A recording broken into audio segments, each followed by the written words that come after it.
దయచేసి ఈ వీడియోని ప్రభుత్వం దృష్టికి చేరేంత వరకు షేర్ చేయండి. ఈ ఫోటోలో ఉన్న వ్యక్తి పేరు పిచ్చుక సోములు.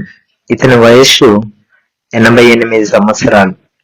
ఇతని గ్రామం నగరికటకం, జలుమూరు మండలం, శ్రీకాకుళం జిల్లా. ఇతనికి వృద్ధాప్య పింఛను రద్దు చేయడం జరిగింది. అతని బాధను అతని మాటల్లోనే వినండి. నా పేరు పిచ్చిక సోములు, నగరికటకం గ్రామం, జలుమూరు మండలం, శ్రీకాకుళం జిల్లా. నాకు 100 రూపాయల నుండి పెన్షన్ ఇచ్చారు. నాకు ఆరోగ్యం బాగులేక 2000 సంవత్సరంలో ఆయాసం వెళ్ళిపోయి ప్రాణం అటా ఇటా అయిపోయిన పరిస్థితి అయింది. నాకు సంపాదించిన పైసలల్లా మొత్తం అయిపోయినాయి. నా దగ్గర రూపాయి లేకుండా బ్రతికాను. తరువాత నా కొడుకు హైదరాబాద్లో ఒక కంపెనీలో పనిచేస్తుంటే తీసుకెళ్ళిపోయి అక్కడ నాకు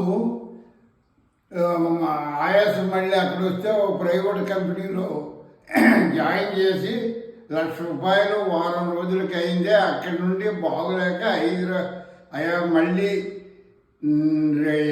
2024 ఎలక్షన్కి వచ్చాను నగరికటకం మళ్ళీ నా సొంత ఇంటికి.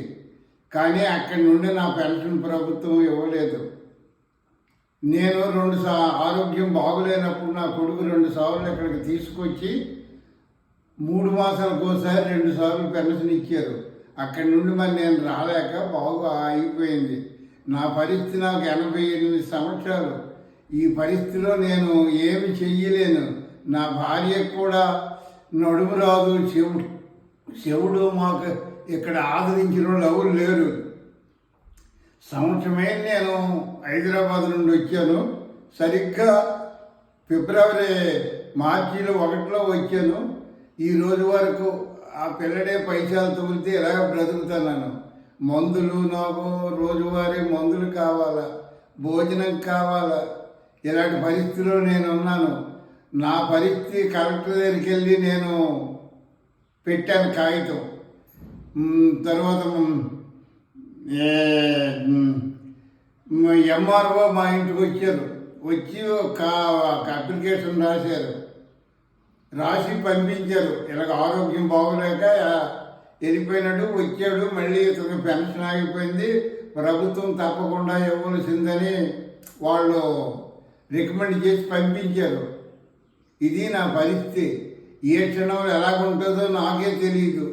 గంటకు మారు ఆయాసం వస్తుంది. దయచేసి ప్రభుత్వం నాకు తప్పకుండా న్యాయాన్ని చేయాలని నా ప్రార్థన.